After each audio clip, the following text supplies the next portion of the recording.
sur Radio La Voix Sainte avec le prophète Zadi Zozoro, leader du ministère d'impact prophétique, sacerdoce royal, centre Kadosh de Cocody, Hongrie. Même si tu ne vois que le contraire, persévère. Oh oui, persévère.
L'homme ne vivra pas seulement de pain, mais de toute parole qui sort de la bouche de Dieu. Matthieu 4, verset 4.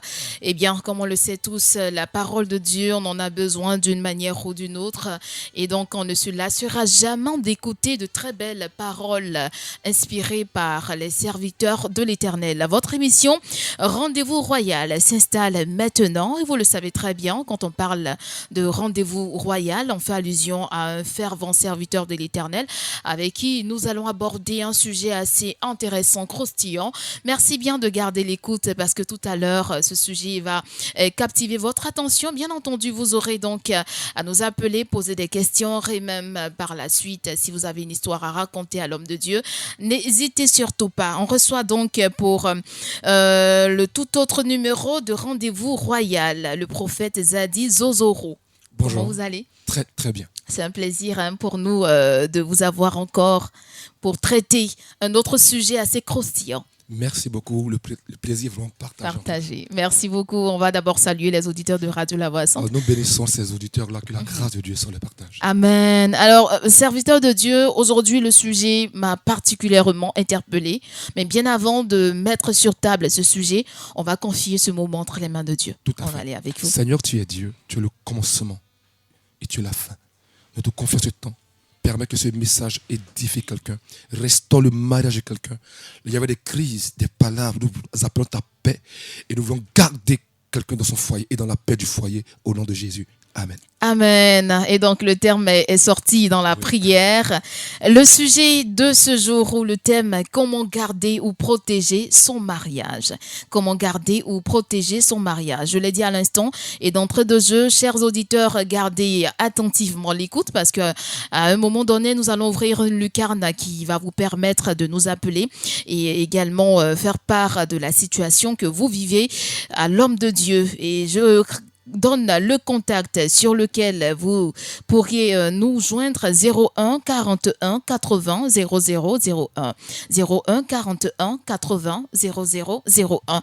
Comment garder ou protéger son mariage? Il y a plusieurs questions qui découlent de ce thème, mais homme de Dieu, on va vous passer la main pour nous entretenir et il va s'en suivre la série questions. Merci beaucoup, Déborah. Merci beaucoup. Nous vous en prions. En fait, quand on prend la parole de Dieu, Dieu crée Adam et la Bible dit Dieu met Adam dans le jardin pour le garder et pour le cultiver. C'est ça. Dieu est celui à qui appartient tout. Quand nous disons dans la parole de Dieu, l'Éternel est le Seigneur, c'est-à-dire il est le propriétaire de tout. Et si l'Éternel est le propriétaire, alors nous sommes les gestionnaires. Tout ce que nous avons, nous sommes appelés à le gérer. C'est ça. Et ce que nous gérons mal, nous le perdons. La Bible déclare que celui qui trouve une femme a trouvé le bonheur et c'est un don de Dieu. En d'autres termes, une femme, une épouse est un don que Dieu fait. Donc, si un homme ne sait pas gérer son épouse, il risque de la perdre. Plusieurs personnes sont mariées. Mais une chose est de se marier. Une autre est de demeurer dans le mariage avec la joie et le bonheur. Or, des personnes, par ignorance des principes divins, ont perdu leur mariage. Ce sont les statistiques en Côte d'Ivoire, en 2017-2018, on avait 50% de divorces. D'accord. Vous imaginez? Ce qui Effectivement. veut dire qu'un mariage sur deux est appelé à se rompre. Ce n'est pas la volonté de Dieu. Sachant que la plupart des mariages que nous avons dans les mairies sont le fait de chrétiens. Ainsi, plusieurs enfants de Dieu, conçus pour demeurer dans le mariage, divorcent. D'accord. Comment donc avoir le mariage? C'est une chose. Mais comment conserver le mariage est une autre chose. Et il y a des personnes qui n'ont pas divorcé, mais dans leur mariage, il n'y a pas de joie. Donc, ils ont perdu la joie du début. Il est important de comprendre que nous devons savoir gérer ce que Dieu nous a donné. Donc aujourd'hui, et la suite des autres émissions que nous aurons, on va traiter ce thème, principe divin pour gérer le mariage. D'accord. Ou en d'autres termes, comment garder et protéger son mariage. Regardez, quand je vous donne une chose, la loi de la gestion se compose en deux. D'accord. Garder et protéger. Et cultiver. Donc il dit à Adam, tu vas cultiver et garder le jardin. Donc on va voir alors comment garder le mariage. Aujourd'hui, notre sous-thème c'est la maturité. La maturité. D'accord. Parce qu'il faut de la maturité pour garder ce que Dieu nous donne. Dans tous les domaines dans lesquels nous sommes, il faut de la maturité pour garder ce que Dieu nous donne. Dieu nous donne, par exemple, la santé. Nous naissons normalement, nous sommes en bonne santé. C'est ça. Un enfant n'a pas de carie. Mais comment se fait-il qu'une personne a des caries après? Le manque de maturité, elle a consommé beaucoup de sucreries, elle a eu la carie. L'immaturité produit la perte de ce que Dieu nous donne. Plusieurs femmes, plusieurs hommes ont perdu le mariage. Pourquoi? Le manque de maturité. Maturité. La maturité n'est pas liée à l'âge physique. Il y a des personnes qui ont 40 ans, qui ont 25 ans, qui ont 70 ans, mais qui sont immatures. Et donc, on va aborder cet aspect de la maturité quand il est question de mariage. D'accord. C'est très important. Déjà, regardez, Dieu nous dit, il n'est pas bon que l'homme soit seul. Je lui ferai une aide semblable. Et quand Adam se réveille, Adam dit, voici cette fois-ci, ce qui est os de mes os, chair de ma chair. On l'appellera Femme. femme. Dieu n'a pas dit jeune fille. Il n'a pas dit, il n'est pas bon que le jeune homme se marie. Il dit l'homme. Dieu parle de maturité. Déjà, le mariage, c'est pour les personnes matures. Quelqu'un peut être pubère, avoir 95 ans, avoir 90 ans, être immature. Immature. Vous épousez une telle personne, vous allez avoir des soucis dans le foyer. Et si une telle personne rentre dans le mariage avec l'immaturité, elle ne pourra pas conserver ce que Dieu lui a donné. Il est donc important pour nous d'être matures. Je prends l'exemple tout de suite de la santé. C'est ça. Une personne immature perd sa santé. Une personne immature, on lui donne de l'argent, elle le perd. Regardez. Plusieurs personnes ont hérité de fortes sommes d'argent. Mais ces personnes qui ont hérité de fortes sommes d'argent, après sont devenues pauvres. Parce qu'il y avait une immaturité.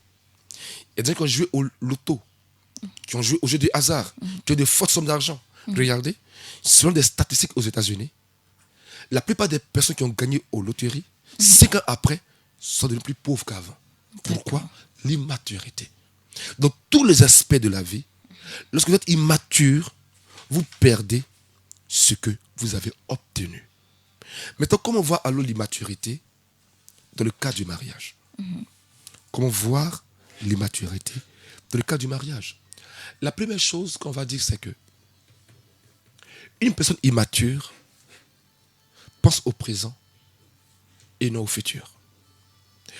Une personne immature pense à la jouissance actuelle et non au plaisir futur, non au bonheur futur.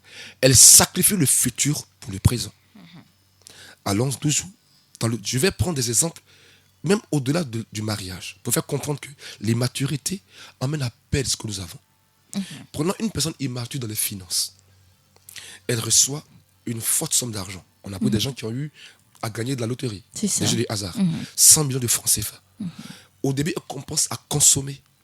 Elle va acheter beaucoup de choses pour le plaisir actuel, au lieu d'épargner pour un plaisir futur à long terme. Un manque de gestion. Un manque de gestion. La personne immature pense à l'actuel, à l'immédiat. Comment cela se positionne dans le couple? J'entends souvent, il n'y a pas longtemps, je connais des personnes, et j'ai eu une personne qui parlait, mais ça m'a choqué. D'accord. On parlait d'un jeune homme qui voulait d'une fille, et la première question qu'elle pose, est-ce qu'elle a une voiture? D'accord. Drôle de question. Et pourtant, c'est cela. L'immature pense au présent. Une femme voit un jeune homme, est-ce qu'il a une maison? Est-ce qu'il travaille? Est-ce qu'il a de l'argent? Combien est dans son compte en banque? La personne pense à l'immédiat. D'accord. Or, ce jeune homme, aujourd'hui, qui a de grands rêves, mais qui, aujourd'hui, n'a rien dans son compte en banque, par exemple, demain, peut devenir l'employeur du riche après qu'elle part. Quand nous abordons une personne, qu'est-ce que nous abordons? L'actuel ou le futur? Logiquement, une femme qui doit prendre un homme ne doit pas s'appuyer sur son présent, mais regarder sur sa destinée.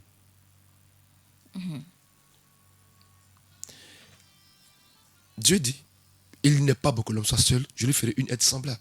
Donc la femme vient aider un homme. Donc l'homme doit lui montrer où il part. Donc c'est la destinée qu'on regarde. Quand Jésus prend Pierre, Pierre, à l'immédiat, il est versatile. Il est changeant. Jésus voit en lui le potentiel. Les gens matures voient le potentiel. Le potentiel parle du futur et non de l'immédiat. Combien de jeunes filles, combien de jeunes hommes n'ont pas perdu la personne que Dieu leur a donnée parce qu'ils ont regardé dans l'immédiat et non dans le futur? Ce n'est pas juste le lot des filles qui regardent le présent. Il y a des jeunes hommes, ils voient une jeune femme là, parce qu'elle vend juste des galettes et qu'il a un jeune diplôme, il la méprise. Cette femme, avec le temps, devient chef d'entreprise et l'emploie après. Quand nous abordons une personne, ce qu'on doit regarder, ce n'est pas son présent, c'est qu'est-ce qu'elle va devenir. Regardez dans la parole de Dieu. Il y a l'histoire de la femme Abigail, la femme de Nabal. Cette femme-là, l'histoire c'est que David envoie ses serviteurs demander à Nabal de la nourriture parce qu'il a protégé les serviteurs de Nabal quand ils étaient en train de hiberner avec leurs moutons. Nabal répond mal à David. David décide de tuer Nabal et sa famille. Quand Abigail rencontre David, elle dit ne le tue pas. Nous savons que tu seras roi d'Israël. Mais comment Abigail sait que David sera roi d'Israël? C'est ça. Parce que la royauté est transmise de père en fils. Le roi actuel, c'est Saül. Et le futur roi, c'est normalement Jonathan.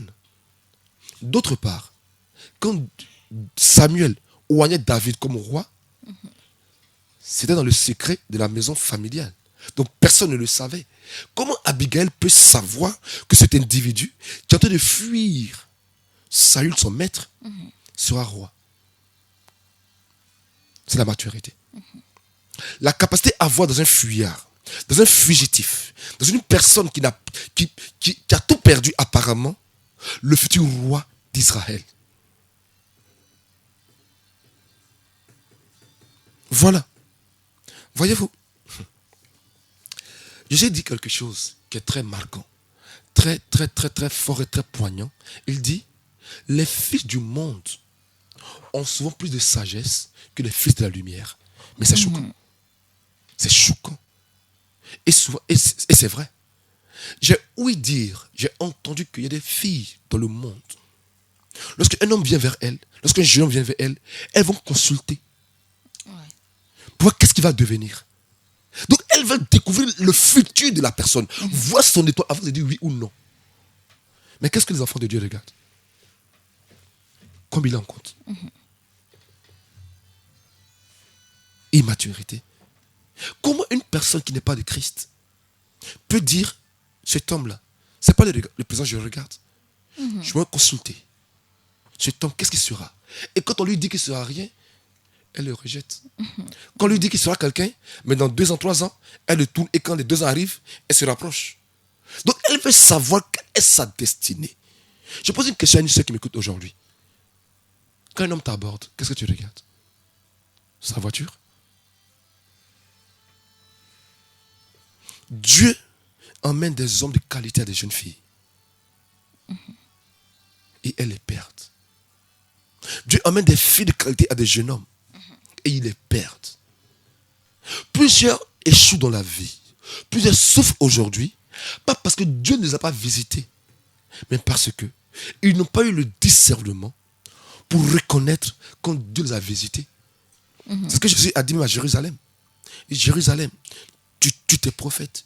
Tu n'as pas senti le temps de ta visitation. Nous sommes des enfants de Dieu. Tout don parfait, toute grâce excellente viennent de lui. Dieu nous fait des dons. Quand nous parlons à Dieu, quand nous prions, Dieu nous ouvre des portes à des bonnes connexions. Mais le problème, est-ce que nous avons l'intelligence, la maturité pour discerner?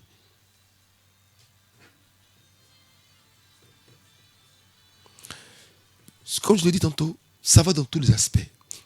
Quelqu'un m'écoute aujourd'hui, c'est nous parlons de la famille, mais la maturité est même liée au domaine du travail, de la vie en général. Je connais quelqu'un qui travaille dans une entreprise, qui avait un salaire de 500, 700 000 francs par mois, qui était débauché dans une entreprise avec 1 million et quelques. Elle y est allée, elle tombait enceinte, il l'a renvoyée. Parce que quand elle tombe enceinte, après, j'ai dit qu'elle tombait enceinte, elle n'a pas encore le CDI, donc son contrat n'a pas été renouvelé après. Elle aurait eu l'intelligence divine. Elle n'a pas cherché le salaire d'abord. C'est ça. Elle a cherché à savoir qu'est-ce que tu veux pour moi. Lequel des deux emplois a la plus grande, a le plus grand potentiel. Mais quand on a des offres d'emploi, qu'est-ce qu'on regarde? Les avantages. Ce n'est pas mauvais de donner des avantages. Je dis, c'est pas mauvais. Ce que je dis, c'est que quelqu'un peut donner des avantages de 5 millions sur 1 mois, 2 mois. Quelqu'un va te donner un avantage de 1 million sur 10 ans. Finalement, lui qui donne 1 million a plus de potentiel que là où tu as 500 000.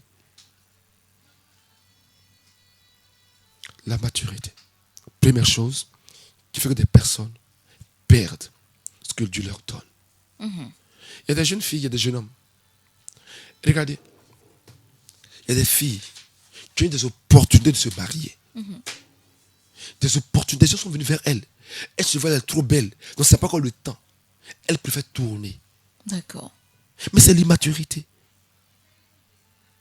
La Bible déclare que la grâce est vaine, la beauté trompeuse. La beauté d'une fille aujourd'hui passe après. C'est ça.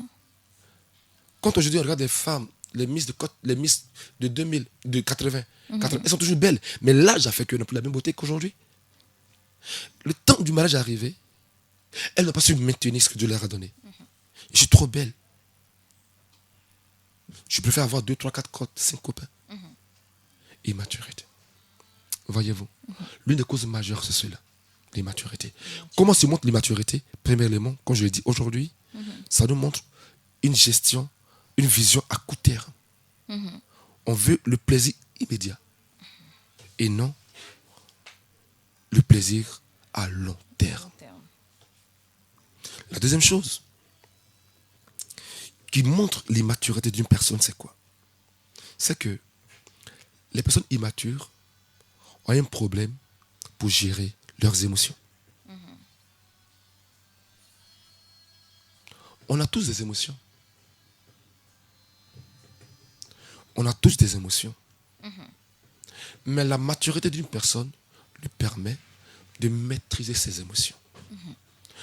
Or, la personne immature est contrôlée par ses émotions. La Bible dit que lui qui est prompt à la colère est un insensé. C'est qu'il est sot. Il est stupide. C'est une version. Lorsqu'une personne est conduite par ses émotions, elle fait des erreurs. Mais les enfants sont conduits par les émotions.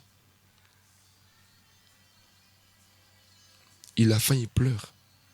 On le marche là-dessus, il pleure. Il a peu mal, il pleure. Toujours en train de se lamenter, de pleurer. Combien de personnes n'ont pas perdu leur mariage à cause des émotions? Des femmes querelleuses. Des hommes pleins de colère. Des femmes jalouses excessivement. Des hommes jaloux excessivement. Combien? Constamment des disputes dans le couple. Combien?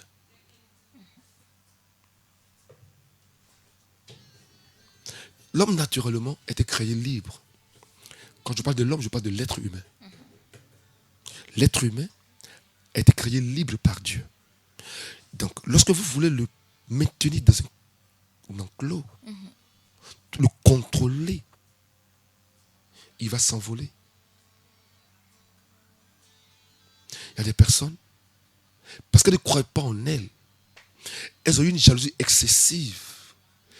Et les personnes que Dieu leur a données sont parties. Enfants de Dieu, il est important de comprendre une vérité claire. C'est que le problème du chrétien, ce n'est pas le diable. D'accord. Satan a été vaincu. Le problème du chrétien, c'est l'ignorance et le caractère. Mais on aime souvent jeter notre responsabilité sur le diable, comme a fait Ève. On demande à Adam, qui t'a dit de manger le fruit? Il dit, ce n'est pas moi, c'est toi Dieu qui as créé une femme alors que je ne t'ai pas demandé. C'est cette femme qui m'a dit de manger le fruit. On dit, femme, qui t'a dit de manger le fruit? Elle dit, ce n'est pas moi. Moi-même, je n'ai pas demandé à que tu me crées, tu m'as créé. C'est pas que tu as laissé dans le jardin qui m'a dit de manger le fruit. Donc, quand il y a un problème, on dit c'est le diable. C'est sur de famille, c'est des bons guerriers. Mais non, enfant de Dieu. Tu es né de Dieu. Tu as le pouvoir de le chasser. N'accuse pas le diable. Tu es responsable. Beaucoup de colère, de division, de querelles, de disputes dans les couples. Quand une personne a trop de colère et ne gère pas ses émotions, voyez-vous, elle perd ce que Dieu lui donne. C'est ça. Il y a un adage qui dit, la beauté attire, le cœur y retient. Vous pouvez attirer les gens. Mais si vous êtes capable par votre cœur de les retenir, ils vont s'en aller.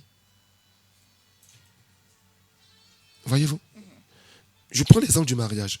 Sortons du mariage un peu pour montrer que même cette vérité-là, ce principe, il se vérifie même dans la vie active, dans les affaires. Il y a des gens qui confondent, mais qui parlent mal aux gens. C'est ça. Oui.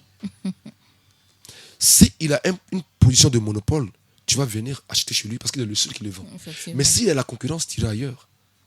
Parce qu'il te parle mal. Mais la même chose qui est vraie pour cela se manifeste dans le couple. Il y a des femmes, à cause des disputes inutiles et constantes et perpétuelles, ont poussé leur mari dans les bras d'une autre fille. Oui, tu as raison, c'est vrai. Mais même la raison que nous avons, il y a une manière de la gérer. Il y a une manière de gérer la raison que nous avons. Il y a une manière de parler. Et parce que nous ne savons pas parler, parce que nous laissons la colère nous conduire, des couples sont détruits. Les paroles sont puissantes. Les paroles sont puissantes. Lorsque vous dites une parole à quelqu'un, une parole blessante, même dans 2 ans, 3 ans, elle peut s'en rappeler, ça lui fait mal encore. Voyez-vous? Et donc, les maturités ont, dans l'incapacité à gérer nos émotions, fait que plusieurs personnes ont perdu ce que Dieu leur a donné. Regardez ce que nous dit l'apôtre Paul. Quand il parle des émotions, en 1 Corinthiens chapitre 3, versets 1 à 3. 1 Corinthiens 3, versets 1 à 3. Je lis. Pour ma part, frères et sœurs, je n'ai pas pu vous parler comme à des personnes dirigées par l'esprit, mais comme à des personnes dirigées par leur nature propre, comme à des petits enfants en Christ. Donc Paul dit, je parle à vous comme à des enfants. Et qu'est-ce qu'il démontre que vous êtes enfant? 1 Corinthiens chapitre 3, verset 1 à 3. Verset 2. Je vous ai donné du lait, non de la nourriture solide, car vous ne pouviez pas supporter. D'ailleurs, même à présent, vous ne pouvez pas. Parce que vous êtes encore animé par votre nature, en effet, plus qu'il y a parmi vous de la jalousie, des disputes. N'êtes-vous pas dirigé par votre nature? Et n'êtes-vous pas des enfants? Donc Paul pour lui, un enfant, c'est une personne qui est dirigée par sa nature. Par sa nature. Voilà. Oui, tu as 45 ans, tu as 50 ans. Mais on te dit une parole nette, tu es en boule, tu es enflammé. Et tu es capable de parler surtout à ton mari devant les gens. Tu es capable de battre ta femme devant les gens. Mais tu ne sais pas que tes émotions que tu ne sais pas gérer vont te conduire à perdre ce beau mariage que Dieu t'a donné. Ce n'est pas le diable. C'est ton immaturité. Je parle à quelqu'un qui m'écoute aujourd'hui. Arrête d'accuser le diable. Sois mature. Oui, on a mal. Bien-aimé Déborah, une personne peut vous insulter dans la rue, n'est-ce pas? Mais quand vous allez la voir, vous allez voir peut-être que c'est un fou. Vous allez l'ignorer. C'est ça. Parce que vous allez dire qu'il n'est pas conscient de ce qu'il fait. Donc, qu'est-ce qui vous amène à ne pas réagir à ces attaques? C'est votre maturité, votre compréhension. Qu'est-ce qu'on dit? Prendre de la hauteur. Quand il y a des histoires, quand il y a des problèmes, on dit prendre de la hauteur. C'est-à-dire quitte dans la bassesse. Monte, grandis, sois mature. Donc, quand une personne est conduite par ses émotions, mais elle perd. Elle perd. Elle perd ce que Dieu lui donne. Troisième chose, une personne immature est conduite par sa chair. Sa chair. Regardez. On aime prendre le passage de Jésus qui dit la chair est faible, l'esprit est disposé. Comme une licence pour vivre dans le péché. Non, je suis désolé. C'est pour ça qu'il dit veillez et priez. Le mot veiller veut dire faites attention. Okay. C'est pas dire ne pas dormir. Non, il dit faites attention. Comme une sentinelle qui regarde pour voir où l'ennemi va passer. Si je sais que pour moi la boisson est une faiblesse, je vais refuser de prendre un pot de vin, un verre de vin. Parce qu'un verre va appeler le deuxième verre. Et puis alléluia. Donc, par l'immaturité, l'incapacité de Samson à gérer son corps, sa chair, ses pulsions sexuelles. Qu'est-ce qui s'est passé? Il a perdu l'onction. Il y a des personnes incapables de maîtriser leur corps. Le corps. Un enfant, quand il a faim, il mange. N'est-ce pas? C'est-à-dire que son corps lui dit quoi faire, quand le faire, où le faire. Un enfant, il ne jeûne pas quoi. Il a faim, il pleure, il doit manger. Qui domine? Ce n'est pas sa volonté, c'est son corps. Il a sommeil, il doit dormir. C'est son corps qui le conduit. Mais quand on devient mature, on a sommeil, on dit non, on ne dort pas, je dois apprendre mes leçons parce que j'ai un examen après. On a faim, on dit je ne mange pas parce que j'ai décidé de jeûner pour tel but. Donc notre corps est assujetti à notre raison, à notre esprit. Mais qu'est-ce qui se passe quand on est immature? Le maître, c'est la chair, c'est le corps. Il y a des personnes incapables de gérer leur corps, ont trompé leur mari, ont perdu le foyer, ont trompé leur femme, ont perdu le mariage. Ce n'est pas le diable. C'est l'incontinence, comme le dit Paul. C'est ça. C'est pourquoi se marier parce qu'on brûle, c'est une erreur. D'accord. La Bible le dit. Mais Paul le dit par est-ce que c'est défaut. pas parce qu'on interprète mal les propos de Paul? Justement. Parce que en fait, si c'est pas que je brûle, que je me marie, il y a des moments précis, il peut arriver qu'avec mon épouse, moi je suis un homme, donc je parle en tant qu'homme. Donc une femme va prendre alors à son exemple. Avec mon épouse, une femme va dire à son époux, il peut y avoir qu'on peut ne pas être ensemble. Je causais quelqu'un qui parlait, il causait avec une femme, son mari s'est déplacé pour 6 mois. D'accord. Qu'est-ce qu'on fait? Il n'est pas là. Je brûle. Qu'est-ce que je fais? On se marie parce qu'on brûle. C'est une erreur. Ah non. C'est l'immaturité. Ton épouse accouche. On dit peut-être 3 mois, il faut aller vers elle, ça dépend. Ou il y a des cas de maladie, il y a des cas de voyage peut-être. Qu'est-ce qu'on fait? Des personnes perdent leur grâce, le bonheur du mariage, parce que leur corps domine sur elles. Voyez-vous? On va continuer encore dans les choses qui démontrent une attitude d'enfant. On va aller rapidement parce que là, il reste peut-être juste 10 minutes pour C'est qu'après ça, 10 ils vont minutes. poser des questions. L'enfant est dépendant. D'accord. Dans la vie de l'homme, il y a 3 stades.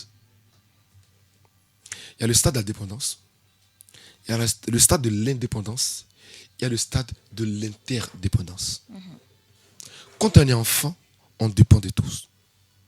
Quand on devient jeune, adolescent, on veut une autonomie, donc on veut la dépendance. Mais quand on mûrit, on comprend qu'on ne peut pas réussir seul. Donc il y a l'interdépendance. Mais l'enfant, quand je l'ai dit, il est dépendant. Pour manger, c'est les parents. N'est-ce pas? Pour boire, c'est les parents. Pour dormir, c'est les parents. Tout sont faits par les parents. Mais dans le couple, quelqu'un peut travailler, mais être dépendant. Regardez. La Bible déclare que le salut vient d'un grand nombre de conseillers. D'accord. Mais il y a des personnes qui n'ont pas de conseillers. Ils ont des gens qui dirigent leur vie. C'est-à-dire, il y a des personnes dans le couple qui dépendent des décisions, de la pensée de leurs parents, de leurs amis, de leurs collègues. Donc finalement, tu épouses une femme, mais c'est sa mère qui conduit ton foyer. C'est sa camarade qui conduit ton foyer. C'est ses amis qui conduisent ton foyer. Tu épouses un homme. C'est sa mère, son père qui dirige ton foyer. Le mot conseil, il est bien de recevoir des conseils. Mais le mot conseil vient du mot latin qui signifie avis. Donc nous devons prendre des avis auprès d'autres personnes. Et non des directives. Non des instructions. Voyez-vous? Mais il y a des gens, avec eux, ça va très bien. Juste à ce que quelqu'un d'autre entre dans sa vie. Il a une amie, il a un collègue, et tout va en vrille. Mais c'est un enfant. Parce qu'une personne mature prend des avis et décide d'après ses propres valeurs, d'après sa raison, d'après l'exercice de sa volonté propre.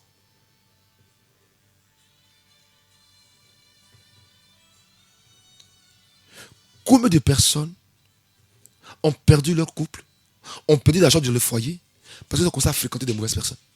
C'est ça. C'est l'immaturité. C'est-à-dire, il y a un problème dans le couple, ou bien il y a une situation dans le couple, il demande à son meilleur ami, il demande à quelqu'un, et c'est ce que son ami dit que lui fait. Mais c'est de l'immaturité. Il est dépendant. Il est dépendant. Une telle personne va perdre son couple. Elle va perdre son couple. Oui, je peux avoir des amis. Je prends des conseils. Mais en dernier ressort, je dois décider avec ma volonté sur les valeurs divines, C'est ça. sur la parole de Dieu. Dans mon travail, dans mon sacerdoce d'homme de Dieu, j'ai coché pour les personnes, j'ai conseillé des personnes. J'ai vu des sœurs perdre leur couple, perdre leur ministère, perdre des amitiés à cause de l'immaturité.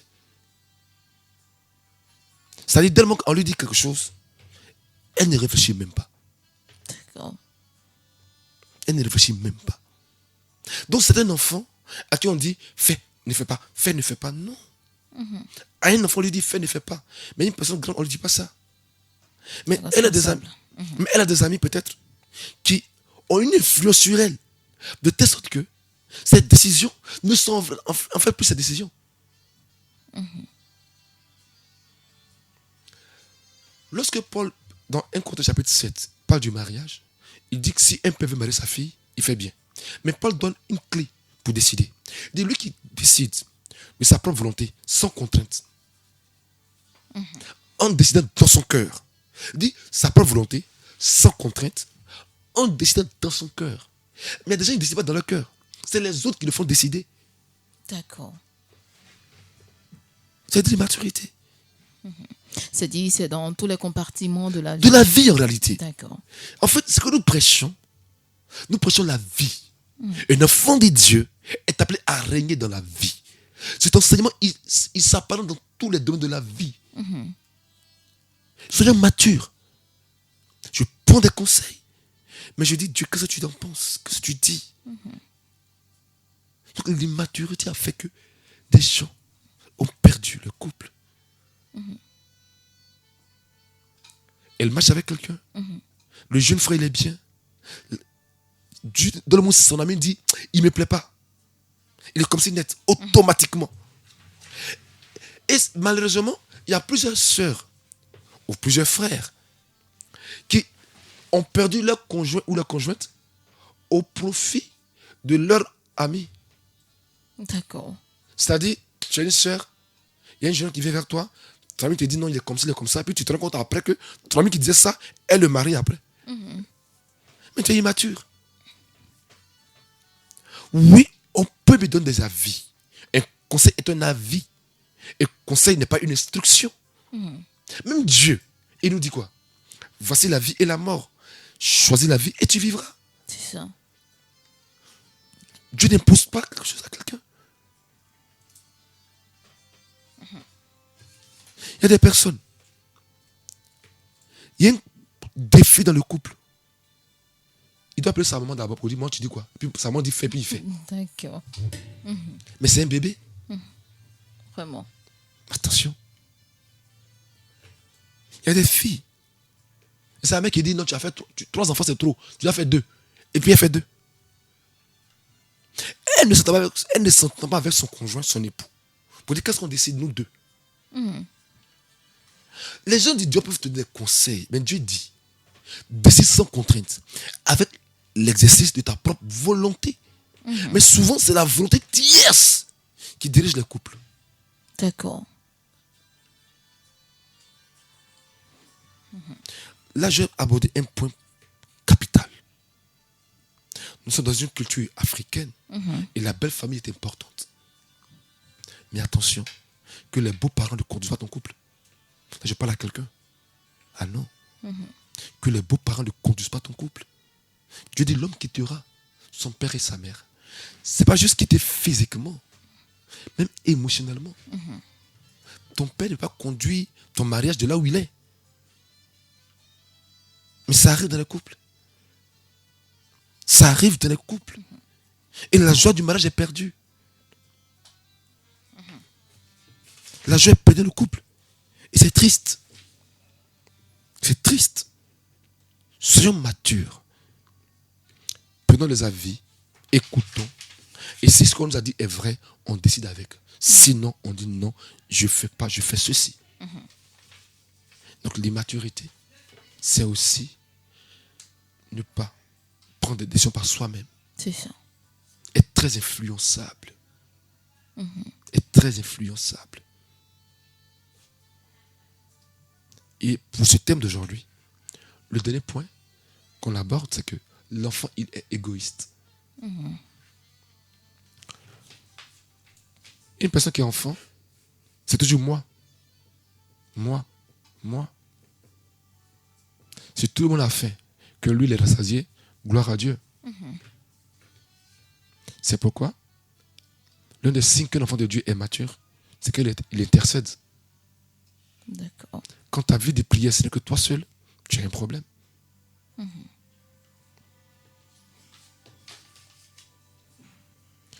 Quand nous allons dans le couple, on vient pour donner. La Bible dit, il n'est pas bon que l'homme soit seul. Moi, Dieu, je lui ferai une aide semblable. Donc la femme vient aider. Donc quand une femme vient dans le couple pour recevoir, il y a un problème. Hein? Il y a un problème. Hein? C'est pourquoi beaucoup de femmes ne se marient pas. Parce que elle prend le mariage comme étant une solution à elle, ses problèmes. Mais ce n'est pas le cas. Là, j'ai un téléphone, j'ai une tablette. Elle est conçue pour résoudre un problème. Si je veux l'utiliser dans un autre domaine, contrairement à ce que le constructeur a produit, j'aurai des problèmes. Je vais dire non, ça ne marche pas. Ça marche. C'est juste moi qui vais l'utiliser ailleurs. Je prends une tablette qui n'est pas conçue pour être utilisée dans l'eau et je vais dans la piscine puis je travaille avec. Si elle se plante, elle se gâte, je ne vais pas accuser le constructeur. C'est moi qui ai utilisé cette tablette-là dans les conditions négatives. Dieu dit, il n'est pas bon que l'homme soit seul. Je lui ferai une aide semblable. Et il produit la femme. Donc la femme vient aider.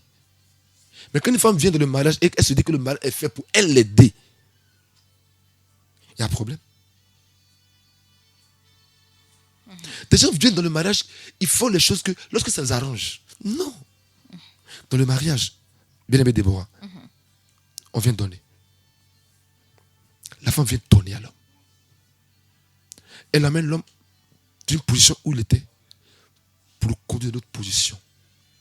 Il est dans le jardin, il faut que le jardin couvre la terre pour devenir une plantation.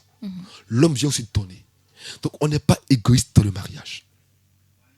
L'homme ne prend pas son salaire pour rester dans un maquis, pour le finir avec des filles à la ciné, et puis sa femme mange du riz avec du piment, avec les enfants. C'est de l'immaturité, c'est de la méchanceté. La femme ne vient pas pour dire non, mon salaire c'est pour moi seul, c'est ton salaire qu'on doit dépenser. C'est de l'immaturité, c'est de l'ignorance, c'est de l'enfantillage. Dans le mariage, c'est la maturité. La maturité, c'est donner.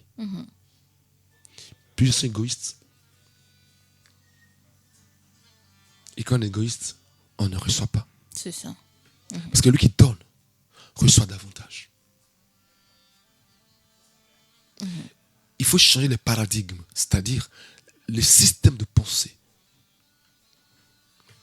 Et ça, aujourd'hui, on ne va pas peut-être l'aborder aujourd'hui parce qu'on va passer aux questions. Parce que les frères ont des questions, ceux qui ont des défis.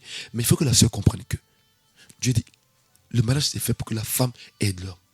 Donc ce n'est pas la femme qui doit crier dans le mariage. Quand on dit oui, et puis c'est la femme qui crie, elle est contente de se marier. Pourquoi?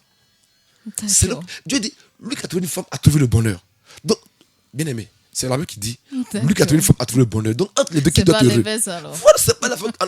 La Bible n'a pas dit, l'homme qui a trouvé une femme a trouvé, la femme qui a trouvé un homme a trouvé le bonheur. Elle dit non. Lui qui a trouvé une femme a trouvé le bonheur. Donc l'homme cherche le bonheur, quoi. Donc c'est pas la femme qui doit crier, oui, je suis marié. Non, l'homme qui doit être heureux. Mais pourquoi? C'est l'inverse. On n'a pas après cette compréhension de la chose, on va dire ça comme ça. Il faut qu'on la comprenne. Alors, vous suivez votre émission ecclésiastique Rendez-vous Royal avec le prophète Zadi Zozoro du ministère Impact Prophétique, sacerdoce royal. Un thème assez affriolant que nous abordons aujourd'hui, comment garder et protéger son mariage. Et donc, l'homme de Dieu a mis en lumière un aspect de ce sujet, la maturité. En même temps, ça me donne à poser des questions, mais bien avant, on va ouvrir le téléphone pour nos auditeurs qui aimeraient bien poser des questions. Je rappelle le contact 01 41 80 00 01. Si Dieu a mis un rêve dans ton cœur, écris-le, garde-le comme un trésor. Vous venez de suivre le Rendez-vous Royal. Le Rendez-vous Royal, une émission réalisée par Radio La Voix Sainte et proposée par le ministère d'Impact Prophétique, sacerdoce royal, centre Kadosh de Cocody, Hongrie. Même si tu ne vois que le contraire, persévère. Oh oui, persévère.